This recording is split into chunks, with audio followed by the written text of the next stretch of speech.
Good morning. Good morning in Maastricht.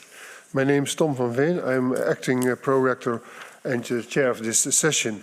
And hereby I open this academic ceremony in which Ulkar Sattarova will defend the academic thesis, The Implementation and Evaluation of Problem-Based Learning in Azerbaijani Higher Education. May I invite you, Ulkar, to present a summary of your study and the conclusions of your thesis in 15 minutes. The floor is yours. Thank you very much, highly esteemed prorector, highly esteemed assessment committee members, dear family and friends.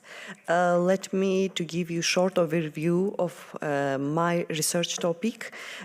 We decided to start this research topic because Azerbaijani higher education system is quite traditional, and so there is a strong need to modern approaches which can be implemented to higher education. So my topic is implementation and evaluation of problem-based learning in Azerbaijani higher education system.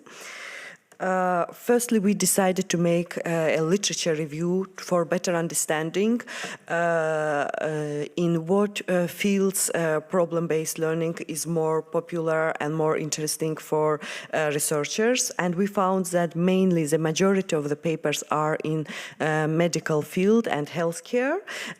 Besides, we were interested in percentage of authors who publishing something in developed and developing countries. So the majority of authors are from the developed countries.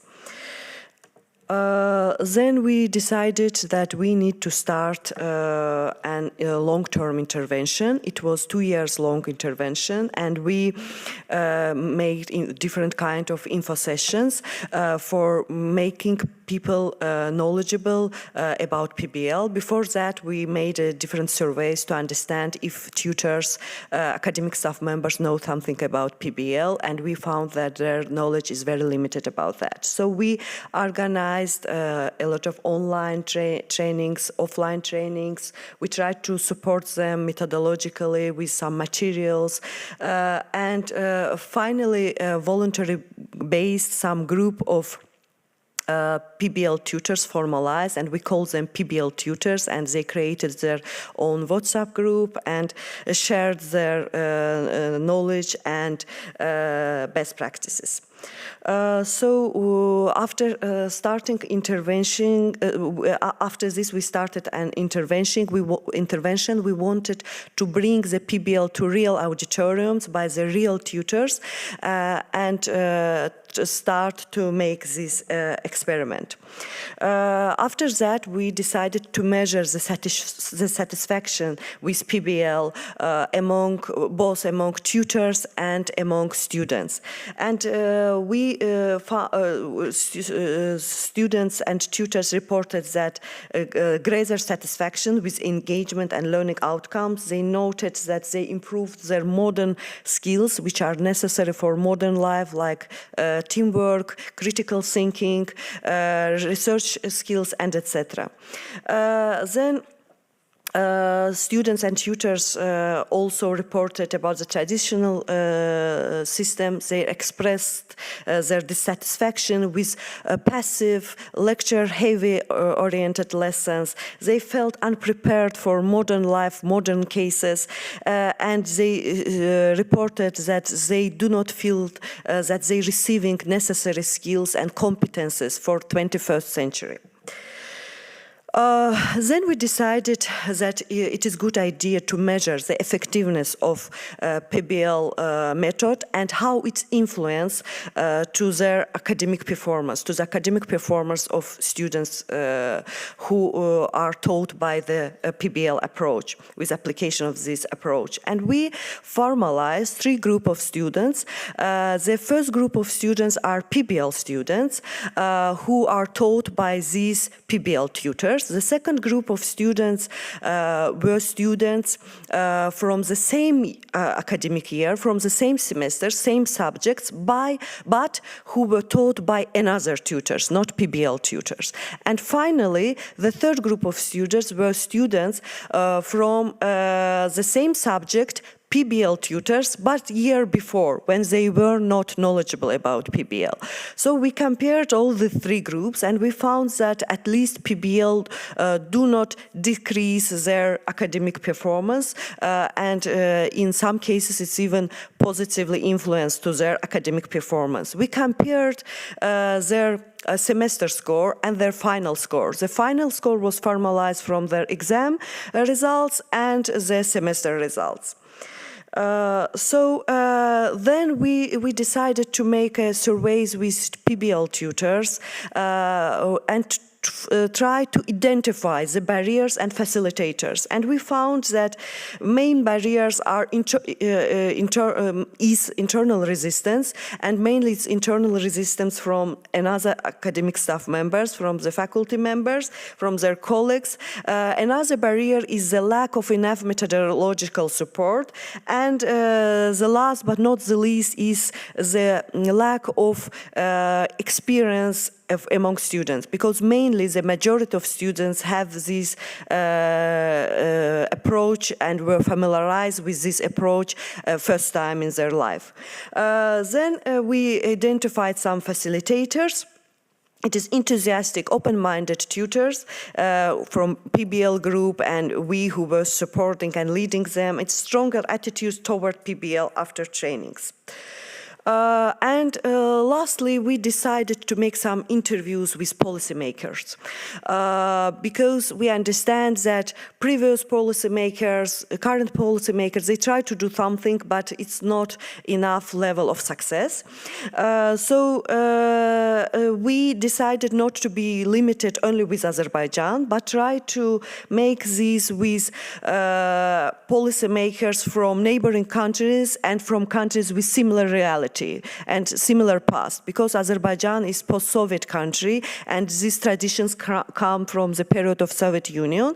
So we made these interviews with former policymakers, ministries of higher education and science, and former ex-rectors from Azerbaijan, Georgia, and Ukraine. And we found some these interviews help us to uncover some problems, some barriers, and which interference the implementation of modern approaches. It is cultural barriers, it is systematical and leadership level interferences. We called them 4I, so we identified them as relevant, like institutional impotence, institutional pressure, institutional integrity, and internationalization issues. So at the same time, this interviewing, this analysis help us to give some key recommendations for current and future policymakers and university leaders. First is developing trainings for better knowing about PBL, because such kind of approaches need some experience and some trainings. So then we include PBL in accreditation standards, and I'm glad to tell that we already did it, and we are very happy about that these standards are included, PBL standards, in accreditation criteria of Azerbaijan. It is one of 271 criteria. Then the next is to align policies with global best practices, because Azerbaijan is a member of Bologna environment from 2005, and there are many best practices which can be aligned with local ones, local policies. Then to support youth involvement and new roles, it is very important, because in Azerbaijan we do not have gradual retire system, and it is very difficult for young people to come to academia, to come to universities, to teach, and etc. Next is to link research institutes with universities.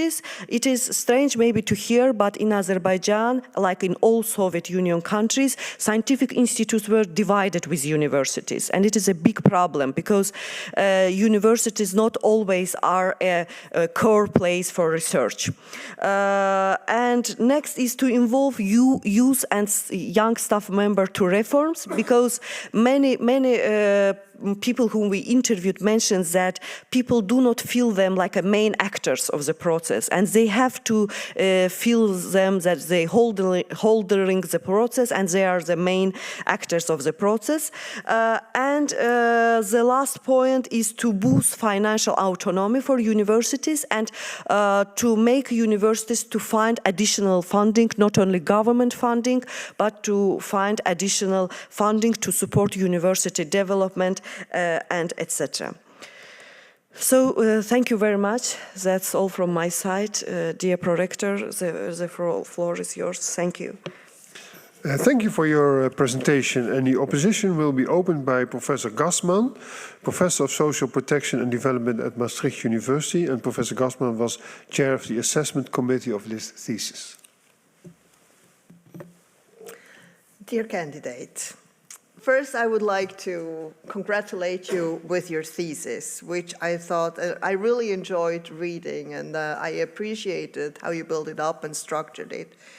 And what you do is you, obviously, what you just explained, you focus on higher education reforms in a former Soviet Union country, looking at PBL at universities in Azerbaijan.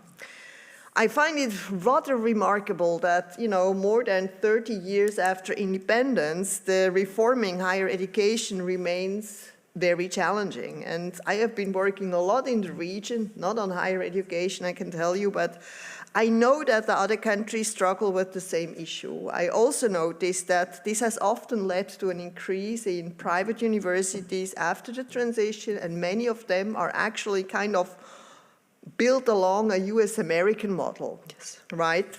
So, but nevertheless, I think that your thesis is really a beautiful example of a truly mixed methods approach to research, where you combine, you start with your systematic review, the literature, and then you have the analysis of original primary data, both quantitative, qualitative. The quality of your thesis is obviously evidenced by the fact that 3 chapters have already been published in reputable journals and another chapter is already currently under review. This is quite an extraordinary achievement for a PhD thesis. You might not realize that, but it actually is. But I still have some questions for your considerations, right? Let me start with chapter 4, maybe a more methodological question I would like to ask you. So in chapter 4, you're analyzing the effects of implementing PBL on student satisfaction and learning outcomes.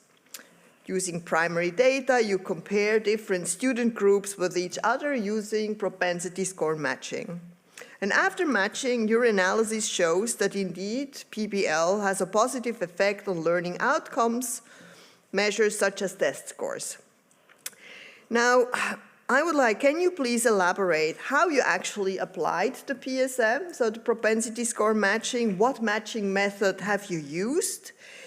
And have your results been sensitive to different matching methods?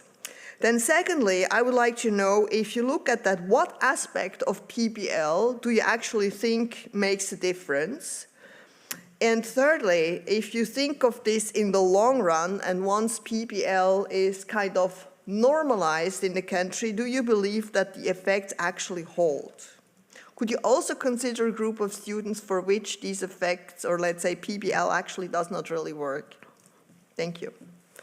Thank you, highly esteemed chair, opponent. Thank you very much for such high evaluation of my thesis. I want to go through the questions which you asked.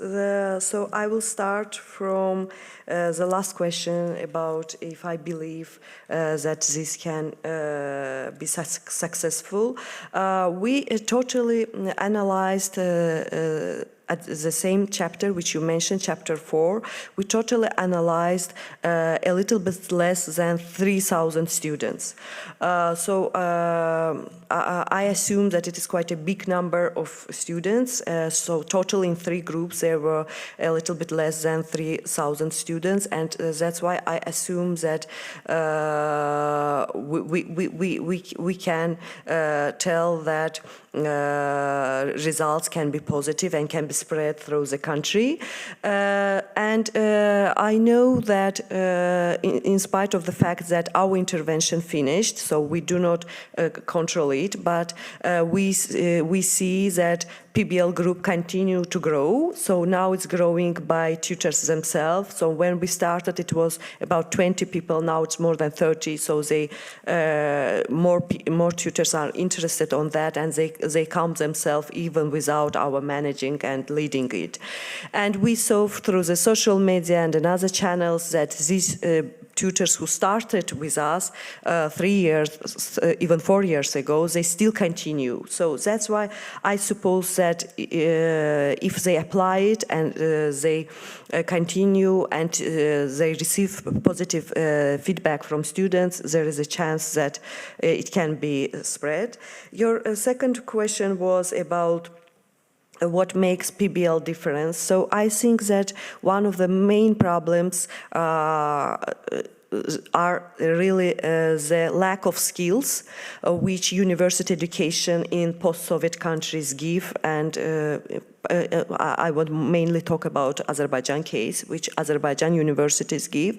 So really there is a lack of such skills like teamwork, critical thinking, possibility of self-learning, and as our university education is more lecture-based, lecture-heavy, and more tutor-oriented than student-oriented, and tutors talking more like a monologue of lectures, students do not have a possibility to develop such kind of skills. So I think that one of the main things is to develop these skills and the possibility to work on real cases, because our lectures are more theoretical based. Coming to the first question, which was about the 4th chapter, yes, we applied PSM, score matching, and we used a special software, SPSS, and we did all this matching there. It's a pity that we had only information from students. It was very limited, and in Azerbaijan it's always mainly information about their academic performance. So we do not have any social context about which families they came from, and etc. etc. And even the gender, we can realize it only by the names. So we created three groups. The first group were students from PBL tutors. All of them were taught by members of this PBL group of tutors. The second group was group B, were tutors were students from the same year of education, same subjects, but other members of department who were not a part of our problem-based learning group. And the last group were students from the previous year, but from the same tutor. So we wanted to throw out the personal factor that tutors can differently evaluate make the evaluation of students' performance. So, yeah. I understand. Nevertheless, can you tell me a little bit more about how the actual matching did? You know, there are various versions. Did you use a nearest neighbor method? Did you use the kernel method? Did you then use this with inverse probability weights to adjust your results? And after you have done the matching, have you seen a change in what's the balance between your treatment and control group? Has this improved? Yeah. Can you give me a little bit more details about that, please? Yeah. Yes, we really saw the changing, and we really saw that after matching, results were changed, and that's why we found that for sure it was the right decision to make this matching. Okay. Thank you. Thank you. Before we continue, I would say, the Paranev, you may sit if you like. Otherwise, it will be quite exhausting to stand also for you. Okay. The opposition will be continued by Professor Peterson, Professor of Character and Citizenship Education at the University of Birmingham. And Professor Peterson was member of the assessment committee, and he is with us online. The floor is yours, Professor Peterson. Thank you, and thank you very much. Firstly, my apologies for not being there in person to join you, but it's a pleasure to be here. Thank you again. I just want to echo the previous comments about the strengths of the thesis and your study, which is very strong. It was fascinating to read and to engage with your ideas and to hear your presentation. So thank you. I have two questions, please, which I'll ask one at a time and allow you to answer, please, or ask you to answer, please. And my first question really is about your definition of problem-based learning. Whether you take a wide definition or a more specific definition. So, for example, we might see problem-based learning as a strategy, a teaching strategy, a pedagogy that we might use within particular subjects or disciplines, or we might see problem-based learning as an organising principle for curriculum. So actually that problem-based learning is the focus rather than disciplines and subjects. So if you could just say something more, please, about your view and how your approach to problem-based learning within the thesis sort of stands in relation to a wide or more specific definition, please. Thank you very much, highly esteemed opponent, for your question and for high evaluation of the thesis.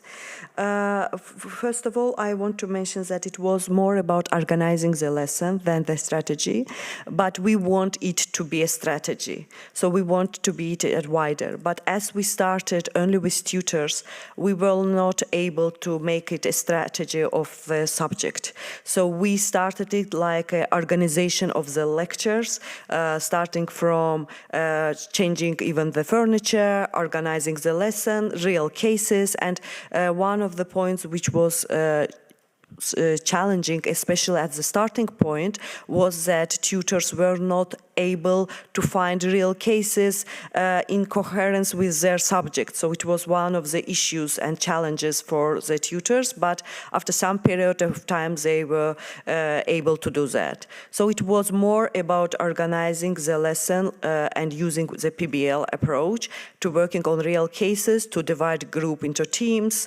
to make small teams, about 4 or 5 people in each group. So it was more about this. Thank you very much, and thank you for your answer. Now, my second question relates actually to something you said in the presentation as well, and this is to do with barriers for implementation of problem-based learning. You discussed these in Chapter 5 and revisit them in Chapter 7 as well, and the barriers really focus on staff and tutors at the university, and you say that that one of the barriers might be faculty resistance to change, particularly among educators accustomed to traditional teaching methods. But I want to I know the focus was on tutors and staff, but also think about students. And in your presentation, you mentioned that students were often keen to focus on problem-based learning and take that approach.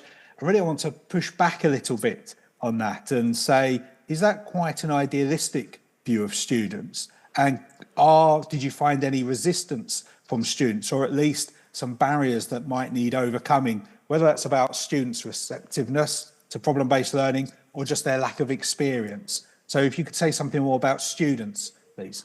Okay, thank you. Starting from the resistance, which was internal university resistance, which you mentioned, yeah, it was mainly from older generation colleagues. For example, when you make a lesson like PBL, so the lesson do not go go like a regular lesson, like they get to use to see it. So it's noisy a little bit. Kids can, students can move from one table to another. They can discuss something, and so it's not very regular lesson as people believe that it should be, or as they saw when they were students and themselves, because the majority of professors, they studied at Soviet Union time. It was 30 years ago, so they get used to see it like this, and it's problematical for them to accept it. And the second point which you mentioned about the students, actually the main issue with students was the lack of previous experience. So it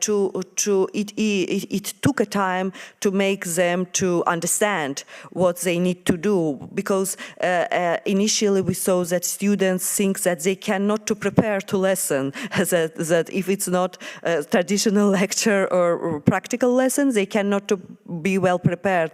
And only after that they understood that they need even more time for preparing to these lessons and to need to have more efforts for that.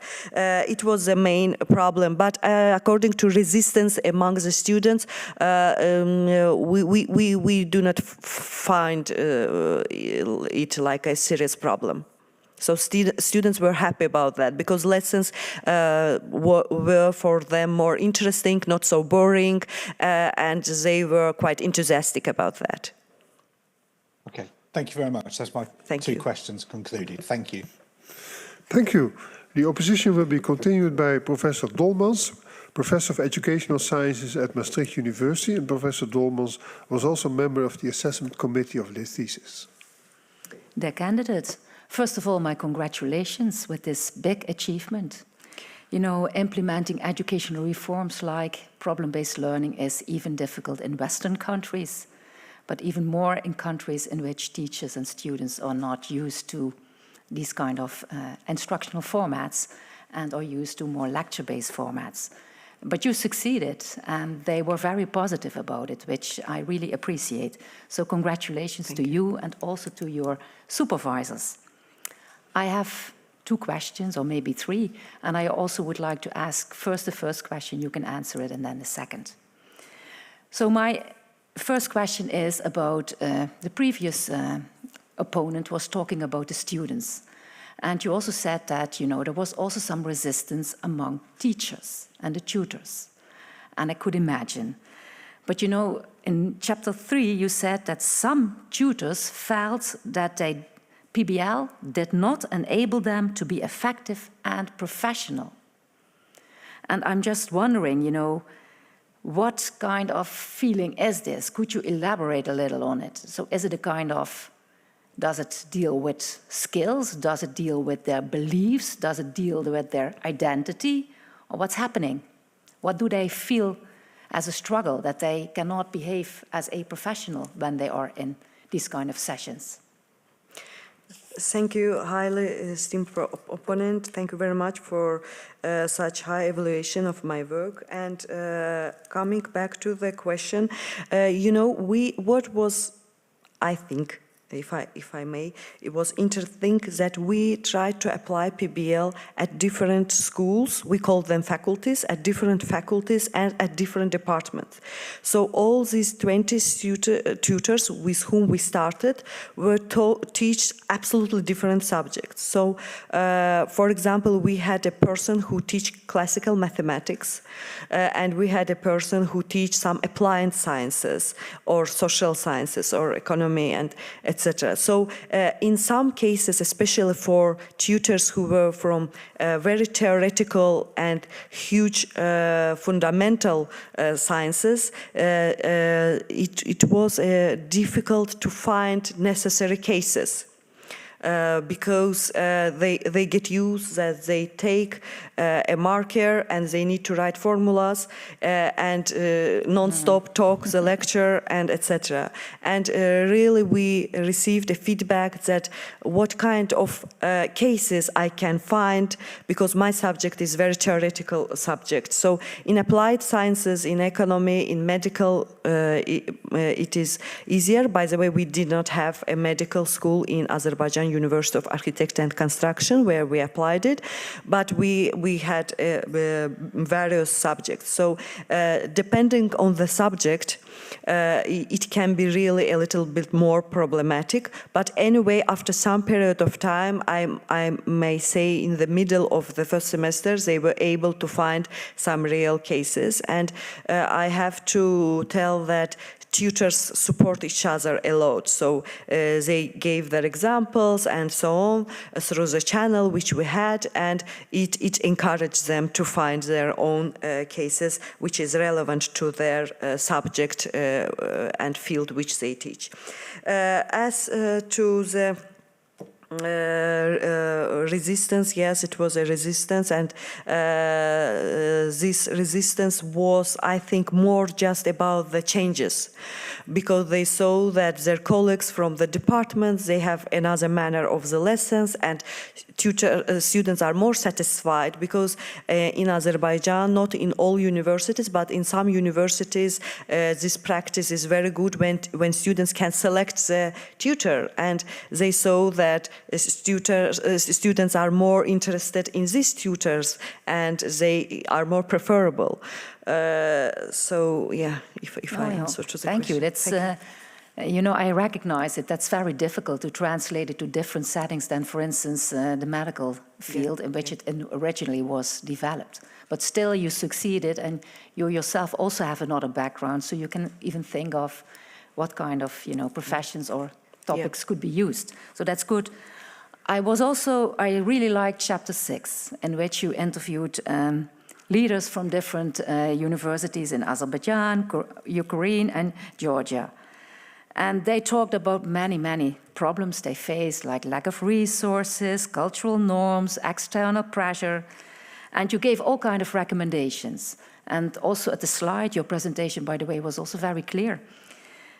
But one thing I'm still wondering about is, you know, one of these slides said, indeed, well, maybe we should just include PBL in the accreditation standards. So maybe just, let's say, in Azerbaijan, Ukraine, or whatever, Georgia, this is the way we're going to work. So a rather top-down approach. In Indonesia, for instance, all medical schools, or nowadays, should use problem-based learning.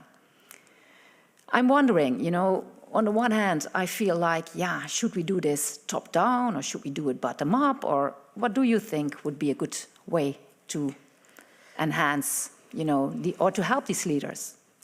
Thank you very much for this question. And what we in this chapter, we interviewed former rectors and former ministers of education. We thought that it will be easier to them to share their unsuccess and the reasons, because when they are out of the process, it can be easier to see from far what was the reasons of their problems and issues. And yes, they mentioned many interesting things. Thank you for noting it.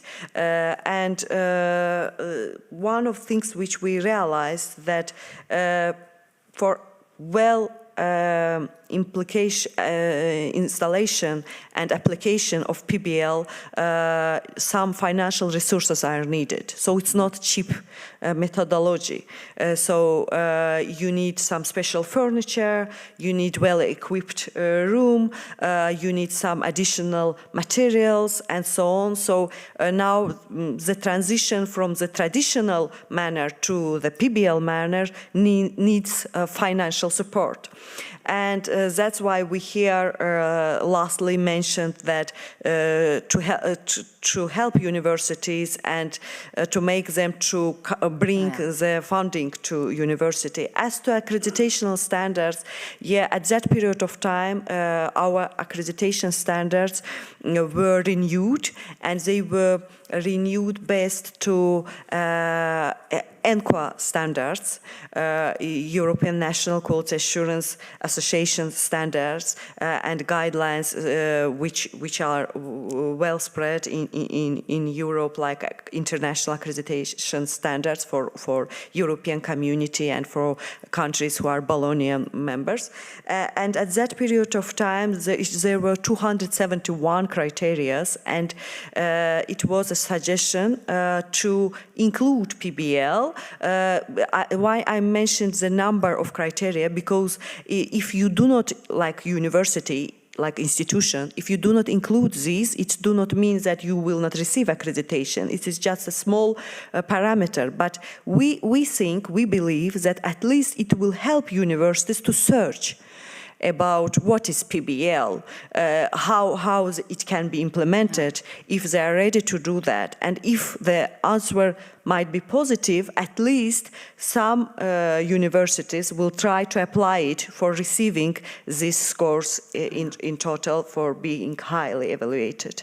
Yeah, I think that it might be good, that within the accreditation standards, we look at education that stimulates students to be actively engaged, to work with real problems that they experience practice, to make them collaborate, to enhance self-directed learning. I'm not sure if I would say PBL in the pure format, there are many different formats, but I thank you so much for your answer. I give the word back to the pro-rector. Thank you. Thank you. The opposition will be continued by Dr. Valiev, Associate Professor at Azerbaijani University, Azerbaijan, and Dr. Valiev was also a member of the assessment committee of this thesis and is with us online. The floor is yours, Dr. Valiev. Thank you very much, dear Prorector. I really appreciate your giving me words. Madam Sattarova, I hope after that defense we'll be able to call you Dr. Sattarova, but so far you're Madam Sattarova.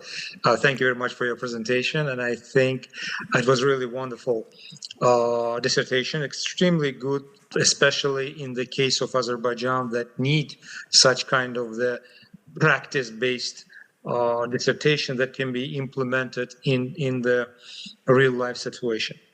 Well, my questions would be, I will just ask you one question, but it will be bigger, and I will appreciate if you can just go over to answer from that perspective.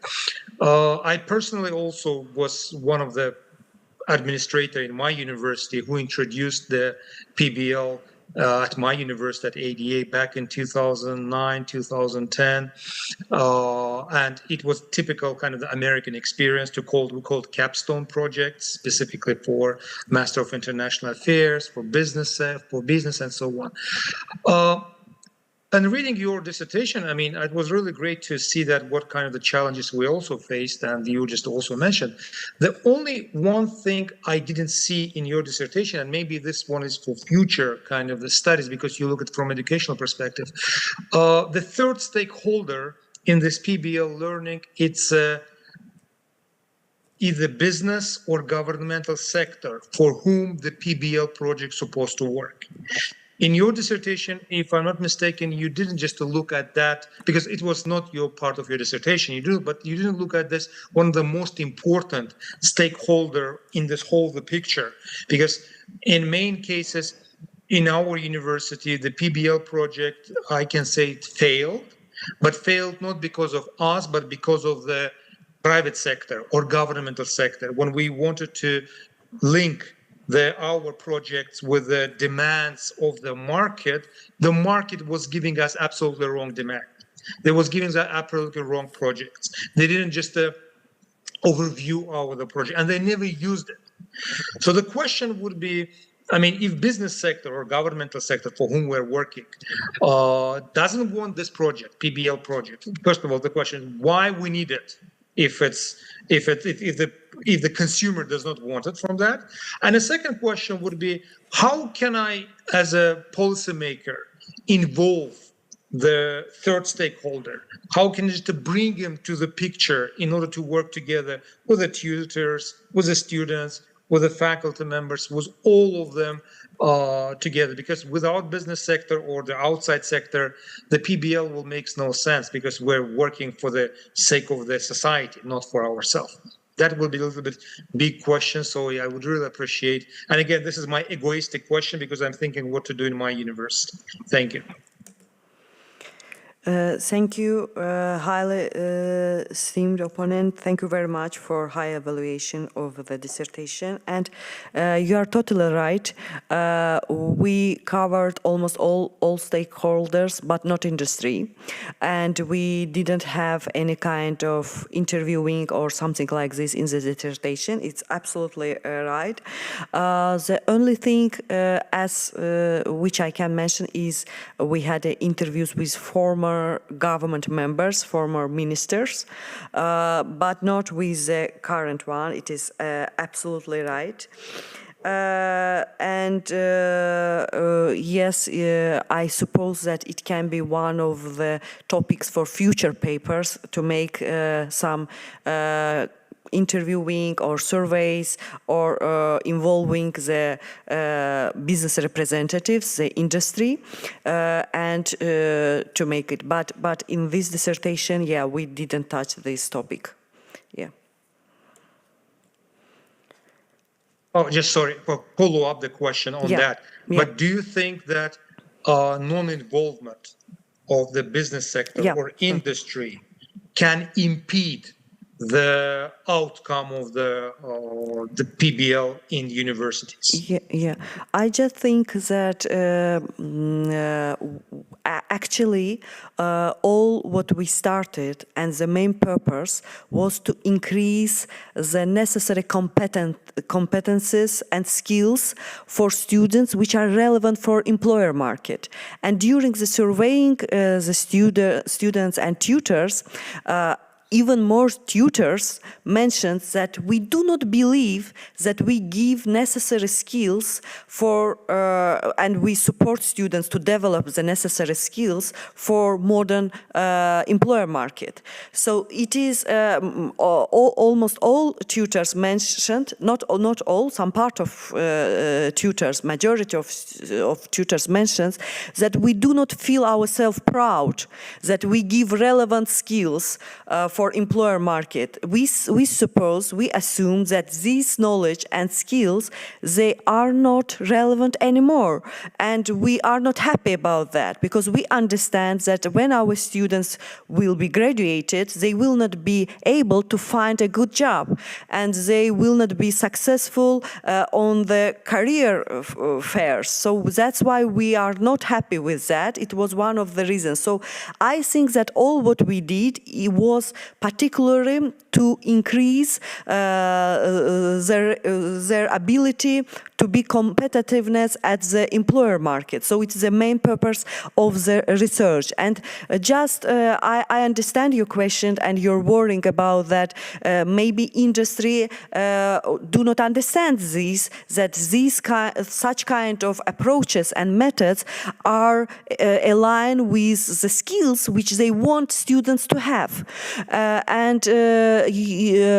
Actually, when you mentioned, I think it was about 15 years ago when you talked about experience of ADA University. So I think that maybe for now, industry and representatives of business are more ready and more prepared to understand. So I think that it is a good idea try to involve them and try to open them, explain them that these kind of approaches, their main purpose is to develop the necessary modern skills which they are looking for and which make them unhappy and which makes them unsatisfaction with modern generation of students. Thank you. The opposition will be continued by Dr. Krebs, senior lecturer at Maastricht University. Thank you very much. Dear candidate, I join my esteemed colleagues in their congratulations and their praise for your work. As somebody who was drawn to Maastricht as a student a short while ago, I was enthusiastic to see just this effort to bring the student-centered learning paradigm to more student population. That just makes me happy. My real praise about this work is, of course, how you combine the different elements, and the fact that you have the pilot study, you have the surveys, you have the interviews, all nicely working together. That gives a very good foundation for your conclusions. It's always nicely brought back to the needs of the Azerbaijani students and, of course, the Azerbaijani education system. So this was a bit of a gift. Thank you very much. I have a two-part question. The first part is more content. The second part is a bit more methodology, so I'll hold off on that part for a moment. In chapter 3, when we're talking about how the students and the tutors are experiencing PBL, and happily we see that PBL satisfaction was high, but at the same time, at the very end, you highlight that students are experiencing the content to be more difficult, or maybe too difficult even. I believe it was 44% of the students. That's a large chunk. And then we have another 13% of the students who say it's too easy. That means we're at almost 60% of the students for whom the content is not a good fit yet. Mm-hmm. And obviously, okay, we're dropping them into a new learning paradigm. Yeah. And there's always going to be some friction, and that's going to also show up in terms of the content. But at the same time, we have these guys not being optimally challenged during the learning experience. Could you elaborate a little bit on what this means in terms of what should we do in terms of PBL implementation? What should we do in terms of curriculum design? And that might be specifically for Azerbaijan as the case studied. That might also be a takeaway that's valid outside of Azerbaijan. Thank you very much. Highly esteemed opponent, thank you very much for high evaluation of my work and for your questions. The first, what I want to mention is that, even when we made a literature review, we analyzed the papers about student-centralized learning as well, because it's very, very linked with problem-based learning and maybe cannot be divided. So, as to the chapter 3, where, as you mentioned, I don't want to repeat, students some students find that it's more difficult to study, and some no. I again want to link it with a lack of previous experience with PBL, because it's again one of the cultural issues, both for student community and for tutors community. And for better and more effective application, I think that if we can choose only 2 points, the first should be the new curriculum design, taking into account the PBL method, because mainly curriculum design in Azerbaijan. Of course, now there are modern universities. Now all universities want to renew their curriculum, and etc. But I'm not sure that everyone take into account the PBL approach, and that they need to put enough number of cases, real cases. And as I mentioned before, that some tutors really have a problem to find cases which are relevant to their subjects they teach. Not just general cases, but cases which will help to develop necessary skills for particular subject. So for curriculum design, I suppose they have to take it into account. And the second thing is the methodological support. So we try to do our best. So colleagues from Maastricht University, my supervisor, they came to university, provide these courses. We had some courses which were online, we had some courses which were offline, and in parallel we provide them with lots of video materials which were kindly prepared by Maastricht University, by School of Business and Economics, and in other schools. And we tried to provide them with materials, we provide them with books, but it was not enough. So it was not systematical. So I suppose that methodological support should be more systematical. Mm-hmm.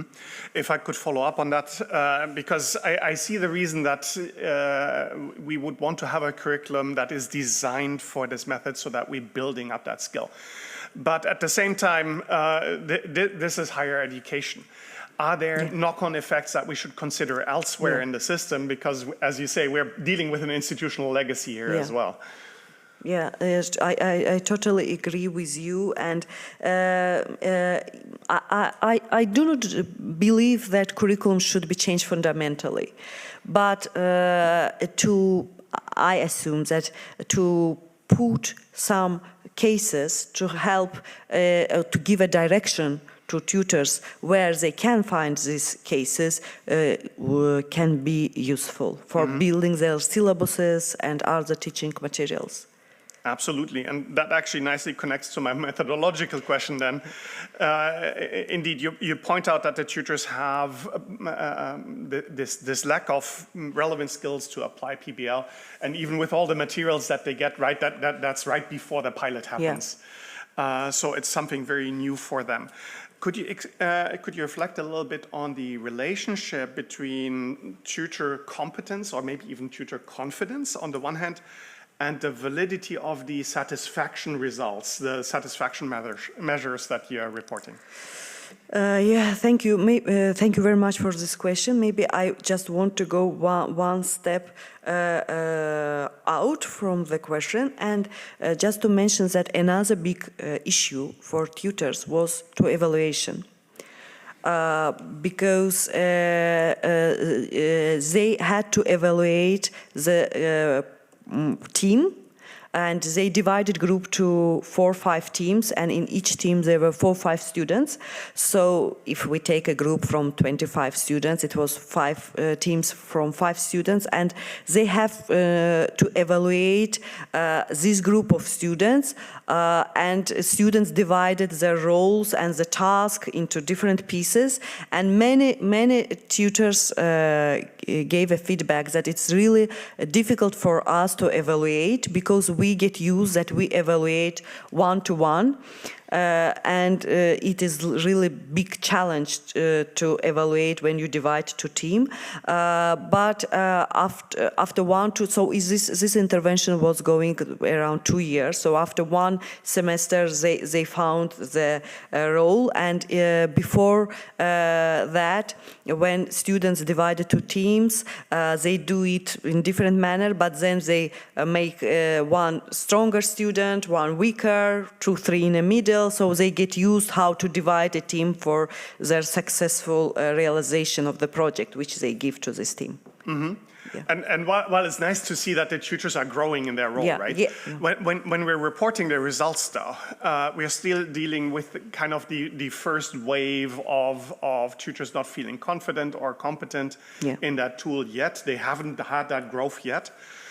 Does that impact the validity of your satisfaction measure? I think yes. Mm-hmm. I think yes. And we had maximum 1 or maximum 2 dropout from tutor groups. So everyone stayed in the group in spite of the difficulties. And as I mentioned before, it was absolutely volunteering based. So it was up to them, but they stay in the group, and the group, as I mentioned, continue to stay alive and continue to grow. And I think that, yes, it's influence to their satisfaction, but for now, I never see such kind of the issue. So I think that it was just a lack of experience. So for now, they acquire experience for evaluation also, and they make this evaluation during the semester. When it's the final score, it is some of semester score plus their exam results. So at exam results, tutors cannot influence at all. Mm-hmm. Yeah. Thank you very much. Okay, we have time for a second round, and we start again with Professor Gassman. Do you have a question for the second round? Thank you, Chairman, Prorector. I have another question for you, dear candidate, and I would like to take you back to your systematic review, where we start. So where you, in this chapter 2, you present the results of your systematic review of the literature on the evidence related to PBL and student-centered learning. I believe that systematic reviews are very useful to summarize the current state of knowledge and the evidence, but also to identify the research gaps. In your review, you nicely summarized the existence evidence, but after reading it, I was wondering, where are now the gaps of our knowledge, the evidence gaps? And have you been able to identify them? What would you say were the gaps? And then, to what extent do you believe have you been able to cover them or contribute to closing some of these knowledge gaps with your thesis? Thank you. Thank you very much for your question. Highly esteemed opponent and chair of the assessment board. So I think that one of the gaps maybe or weakness is that in different particular fields we find very limited papers. So mainly the majority of papers are about the medical field, but for example for engineering and more theoretical based subjects, it's really difficult to find relevant papers which you can refer. And another thing, but in our research, as I mentioned, we took people from very different schools and faculties and disciplines. So I think that's why we give some input to that, because these people are from different fields. I mean tutors, and the second and students. And the second is that it is very limited number of papers in developing countries. So authors from developed countries write more about such approaches like student-centralized learning, problem-based learning, and when you try to find something from developing countries, it is very limited. And another issue is when you are limited with the country, particular country, you are limited more. So, for example, you will not be able, or very few from researchers from Kyrgyzstan or from Azerbaijan who write about problem-based learning and its implication. And when you want to apply something in your country with your reality, with your guidelines, with your law, it is very, very complicated task. So in Western countries, you can find a lot of literature which you can refer, but generally the literature in higher education, about higher education, is very limited in that part of the world, in that region. So we can find very few literature, especially modern, new literature, fresh literature, which you can cite. And it is one of the gaps. But I think that during the research we were able to publish some articles, and general defense also is published. It is some input which we give to the community. Mm-hmm. I mean, I agree with you, right? I don't think I would qualify, I don't know whether Azerbaijan still qualifies really as a developing country, but I think where your contribution really matters is in a country that has this post-Soviet legacy. Yes. Because this is a very specific kind of historical legacy, yes, also, which is very strong in higher education. Yes, and so influence. I think that your paper makes an important contribution, Thank or you. your dissertation makes an important contribution there. Thank you. Thank you very much. Thank you. Okay, we continue with Professor Peterson. Thank you very much, and thank you for the discussion so far. So I guess my next question would be around signs for optimism, particularly external signs for optimism. So whether those signs come from any changes that might be happening in other universities in Azerbaijan, or indeed from other universities and contexts in Central Central Asia, or and post-Soviet countries as well, or whether indeed there are positive signs coming from the schooling system within Azerbaijan. But what are you optimistic about, or hopeful about, in terms of external factors and influences that might help support greater integration of problem-based learning within universities in Azerbaijan? Thank you very much for your question. I'm really optimistic, because we have a state program for education abroad, and many Azerbaijani people now are educated in the best universities in Western countries and worldwide, and come back now to the country.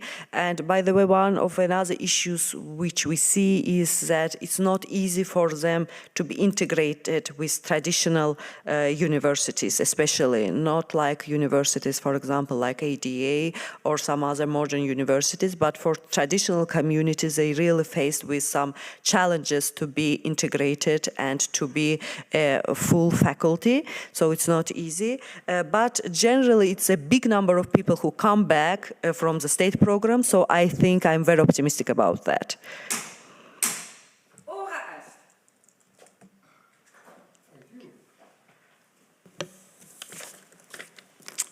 Ulkar Sattarova, the time appointed for defending your thesis has passed. The degree committee will now withdraw to discuss the quality of your thesis and your defense.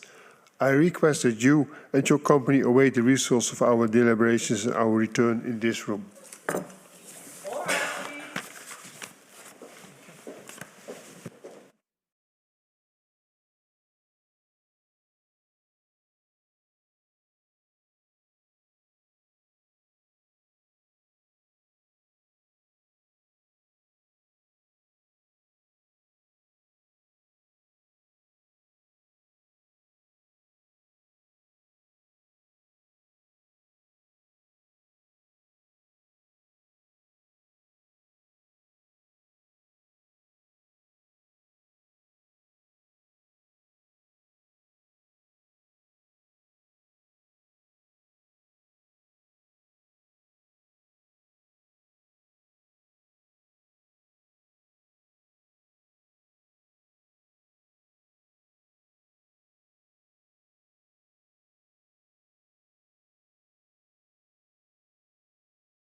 Ulkar Sattarova, the degree committee here present has assessed the quality of your thesis and your defense, and here that's also online, of course.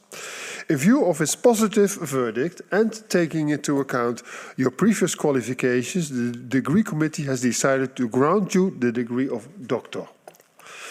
Professor Groot is authorized to confer upon you this academic distinction in accordance with Dutch university custom.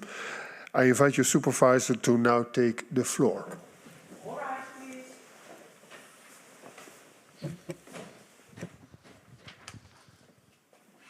Do you promise to work in accordance with the principles of scientific integrity at all times, to be careful and honest, transparent, independent and responsible? I promise. By the authority vested in us by law and in conformity with the decision of the committee here present, I hereby confer upon you, Ulkar Sattarova, the degree of doctor and grant you all the rights attached to it by custom and law. As evidence of this, I now present you with the degree certificate signed by the rector, the secretary and the other members of the committee and affixed with the official seal of the university. Thank you.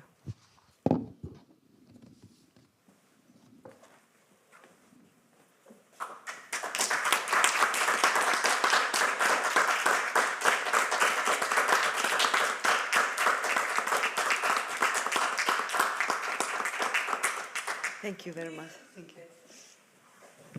Now, Professor Groot will deliver the laudatio.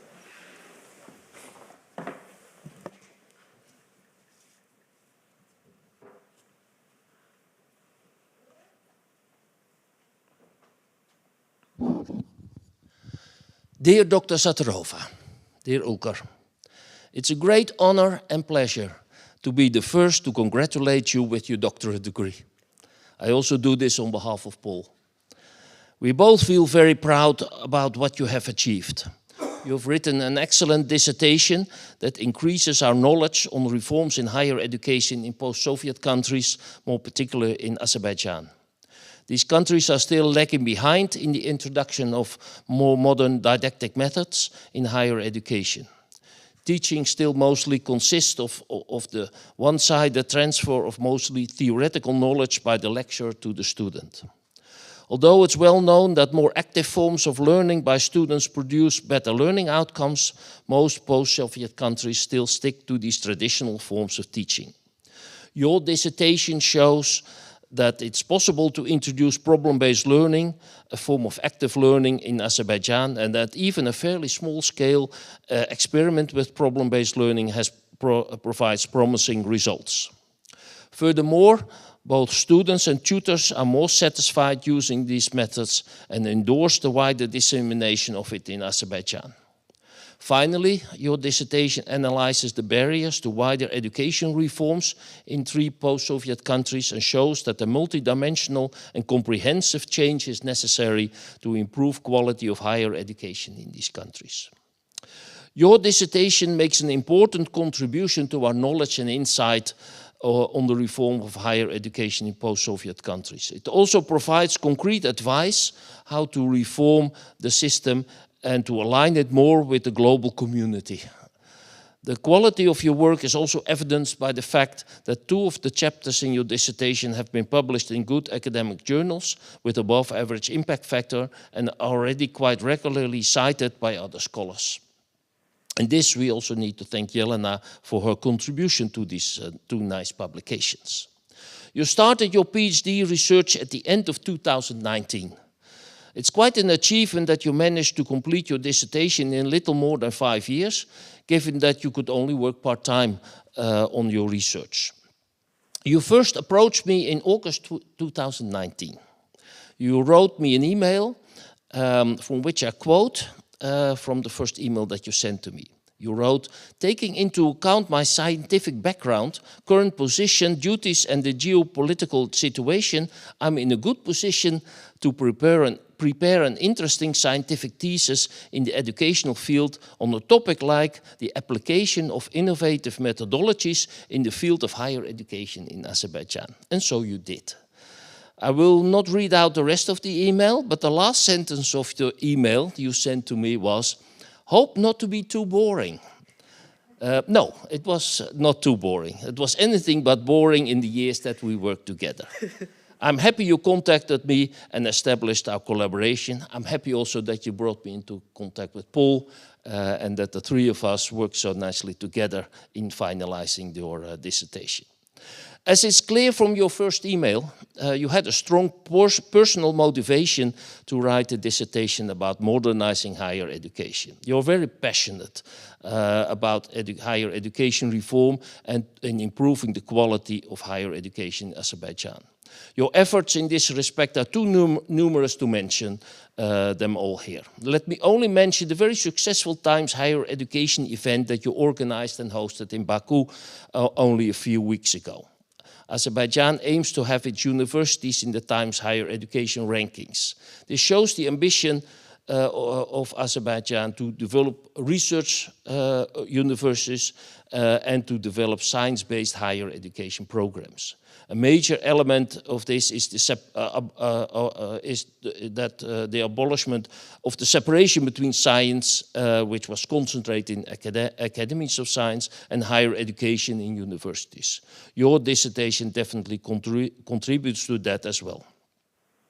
You managed to write your dissertation alongside your otherwise busy job, first as chairperson of the Quality Assurance Agency in Azerbaijan, and now as the director of the State Agency for Science and Higher Education. That you managed to combine both so well is evidence of your hardworking and can-do mentality and goal-oriented attitude. On the other side, you're also a very generous and inclusive person. I'm very grateful for the opportunity to visit and getting to know the beauty of Azerbaijan. Both Paul and I have very fond memories of the hospitality that you showed us and the time you took to take care of us during our visit to Azerbaijan. The warm welcome that you gave us there is something we treasure.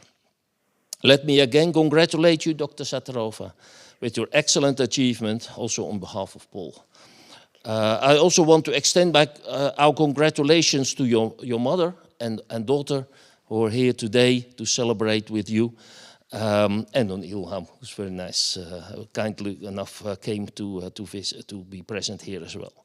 As you rightly mentioned in the acknowledgement section, they and others, including your husband, sister, and grandfather, supported you and stood by you in the highs and lows that every scientist experiences when doing research. They also now share in the glory and recognition of your achievement. I further want to take the opportunity to thank the members of the opposition committee, both here present and online, for their efforts and work in evaluating your thesis and providing opposition here today. Finally, I thank everyone here present and those who have taken the time to watch the live stream and virtually celebrate this joyful event with you today. Thank you. Thank you. Thank you very much. Thank you. So I now would like to give the floor to Professor Peterson for his congratulations.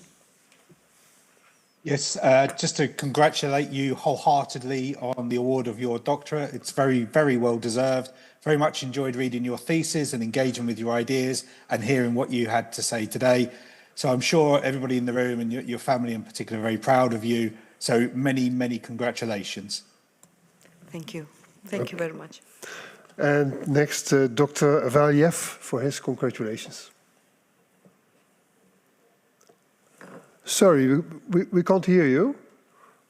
Did you mute? Or? Thank you very much, Doctor. Okay. Thank you very much, colleagues. Dear Dr. Sattarova, my congratulations, and it's extremely happy, especially being Azerbaijani and just granting this Azerbaijani woman, especially this degree of the doctorate. It's really honorable for me. Thank you very much.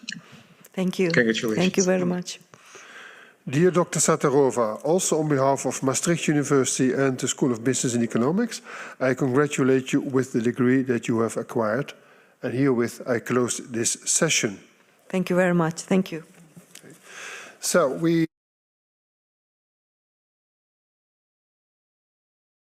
well, I think that will be the festive moment.